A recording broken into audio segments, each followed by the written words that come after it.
चाहे हाल में ऑपरेशन सिंदूर में पाकिस्तान की हार हुई हो या 1965 की हार, पाकिस्तान के हुक्मरान हमेशा झूठ के सहारे अपनी आवाम को बरगलाते रहे। लेकिन दुनिया जानती है कि पाकिस्तान कैसे भारतीय शूरवीरों के सामने घुटने टेकता रहा है। पाकिस्तान और पाकिस्तान वाली कट्टरपंथी सोच को हमेशा भारत ने जमीन दिखाई है।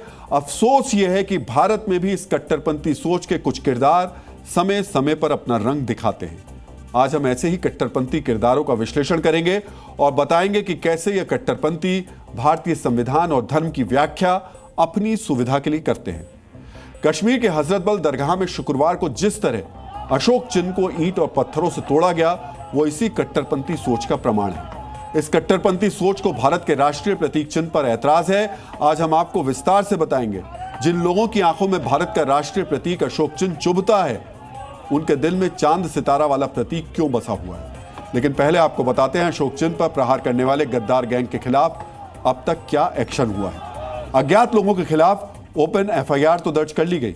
करीब 50 लोगों को पूछताछ के लिए हिरासत में भी ले लिया गया, लेकिन पूछताछ के बाद हिरासत में लिए गए लोगों को छोड़ दिया गया।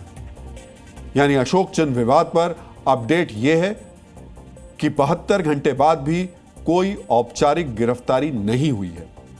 पत्थर से राष्ट्र चिन्ह तोड़ने वाले अब भी आजाद घूम रहे हैं। धारा लगाने को लेकर कोई कोताही नहीं बरती गई है। तोड़फोड़ करने वालों के खिलाफ बीएनएस की धारा 300 यानी धार्मिक पूजा कर रहे समूह में विघ्न डालना, धारा 352 यानी शांति भंग करने के लिए जानबूझकर अपमान करना, धारा 191(2) यानी दंगा करना, धारा 324 यानी गलत तरीके से नुकसान या क्षति पहुंचाना, धारा 61(4) आपराधिक षड्यंत्र के साथ ही राष्ट्रीय गौरव अपमान निवारण अधिनियम के प्रावधान भी लगाए गए हैं, लेकिन गिरफ्तारी शून्य है और यही दुख की बात है।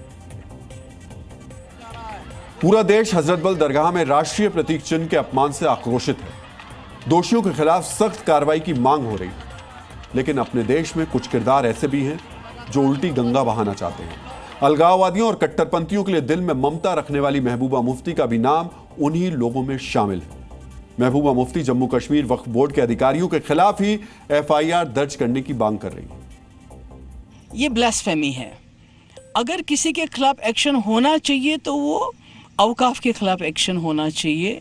सरबराह से लेके नीचे तक जो भी औकाफ बोर्ड में जिन्होंने ये गुस्ताखी की, जिसकी वजह से एक कम्युनिटी मुसलमानों के जज्बात मजरूह हो गए, तो मैं समझती हूँ कि सेक्शन 295A जो ब्लास्फेमी के लिए इस्तेमाल होता है, उसका इस्तेमाल करते इन तमाम के खिलाफ एक्शन होना चाहिए, एफआईआर दर्ज होनी चाहिए। महबूबा मुफ्ती की शब्दावली पे गौर किया आपने? भारतीय संविधान की शपथ लेकर जम्मू कश्मीर की सीएम बनने वाली महबूबा मुफ्ती को भारत का राष्ट्रीय प्रतीक चिन्ह लगाना ईश निंदा लगता है। मित्रों, हजरत बल में राष्ट्रीय प्रतीक चिन्ह के अपमान के पीछे यही ईश निंदा वाली कट्टरपंथी सोच है। इस सोच का सच हम विस्तार से आपको बताएंगे, लेकिन पहले वो सवाल जो आज महबूबा मुफ्ती से जरूर पूछा जाना चाहिए। मित्रों, महबूबा मुफ्ती के सीएम रहते भी हजरत बल दरगाह में एक बोर्ड लगा था। इस बोर्ड पर अशोक चिन्ह अंकित था, लेकिन तब सीएम के सिंहासन पर बैठी महबूबा मुफ्ती को यह ईश निंदा नहीं दिखी। आज उन्होंने भारत का राष्ट्रीय प्रतीक जो है उसको, वो ईश निंदा उनको लगता है। इसे ही सुविधा वाली सियासत कहा जाता है। अब बात करते हैं ईश निंदा वाली सोच की। ईश निंदा ये शब्द सुनते ही हमारे दिमाग में जरूर पाकिस्तान की तस्वीर कौंधती है। दरअसल ईश निंदा पैगंबर, पवित्र वस्तु या धार्मिक विश्वास का अनादर है। पाकिस्तान, सऊदी अरब जैसे देशों में ईश निंदा के लिए मौत की सजा का प्रावधान है। रिपोर्ट्स के मुताबिक पाकिस्तान में हर साल 10 लोगों को ईश निंदा के आरोप में मार दिया जाता है। तो क्या यही ईश निंदा वाला कानून महबूबा मुफ्ती और उनके जैसे लोग भारत में लागू कराना चाहते हैं? इस चालाक भरी कट्टरपंथी सोच से सतर्क रहने की जरूरत है, क्योंकि यह सोच भारत के धर्मनिरपेक्ष और उदार समाज को अपने कट्टरपंथी विचारों में रंगना चाहती है। इनके शातिरपन को भी समझिए।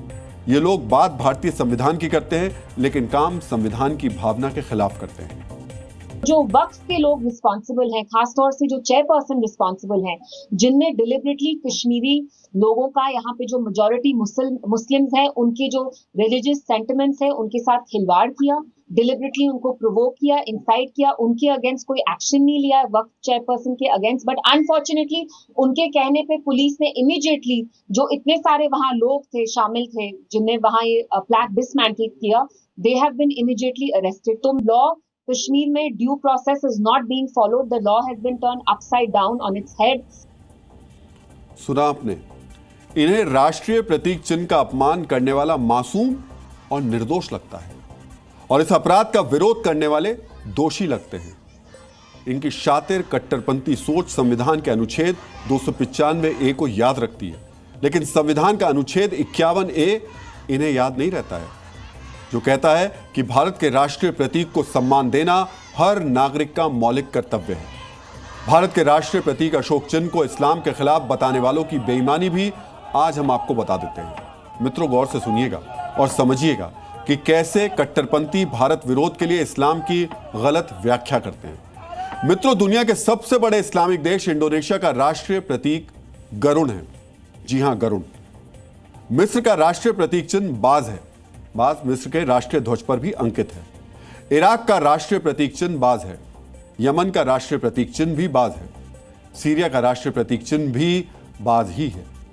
मित्रों, अशोक चिन्ह से 4 सिंह की आकृति को इस्लाम विरोधी बताने वालों की सोच कितनी छोटी, मौका परस्त और कट्टरपंथी है, यह इसी से जाहिर होता है। दुनिया के सबसे बड़े इस्लामिक देश का राष्ट्रीय प्रतीक चिन्ह गरुड़ है।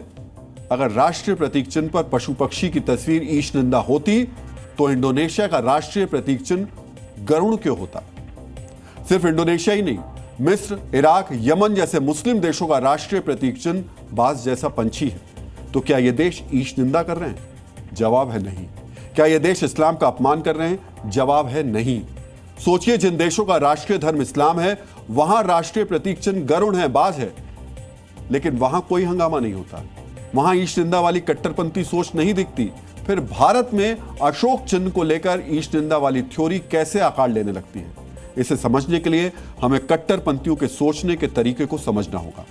डीएनए मित्रों, तुर्की के झंडे में चांद सितारा है, पाकिस्तान के झंडे में भी चांद सितारा है, अल्जीरिया, ट्यूनीशिया जैसे देशों के झंडे में भी चांद सितारा है। यही झंडा कट्टरपंथियों को पसंद है। मित्रों, यहां हम आपको बताना चाहेंगे कि चांद सितारा इस्लामिक प्रतीक चिन्ह नहीं है। 14वीं सदी में ओटमन साम्राज्य के झंडे पर पहली बार आधा चांद और सितारा लगाया गया था। कट्टरपंथियों ने इसे इस्लामिक पहचान से जोड़ दिया। यही कट्टरपंथी पहचान पाकिस्तान को तुर्की से जोड़ती है और यही सोच भारत के कट्टरपंथियों को पाकिस्तान से जोड़ती है। अशोक चिन्ह देखते ही इन कट्टरपंथियों के दिल में दर्द उठने लगता है, क्योंकि इनके मन में चांद सितारा बसा हुआ है। शायद ये कट्टरपंथी भारत में भी चांद सितारा वाला झंडा देखना चाहते हैं, लेकिन इन कट्टरपंथियों को समझना चाहिए कि भारत सनातन जीवन मूल्य वाला धर्मनिरपेक्ष देश है, जो सह अस्तित्व की भावना में विश्वास रखता है। यहां भारतीय परंपरा से जुड़े सांस्कृतिक चिन्ह भी राष्ट्रीय प्रतीक है। संकीर्ण सोच वाले इन कट्टरपंथियों को यह भी समझना होगा कि राष्ट्र धर्म किसी भी धर्म से पहले होता है। कट्टरपंथियों को यह बात अच्छी तरह समझ लेना चाहिए कि राष्ट्रीय प्रतीक का अपमान अपराध है और ऐसा करने वालों पर कानून के मुताबिक कार्रवाई जरूर होगी।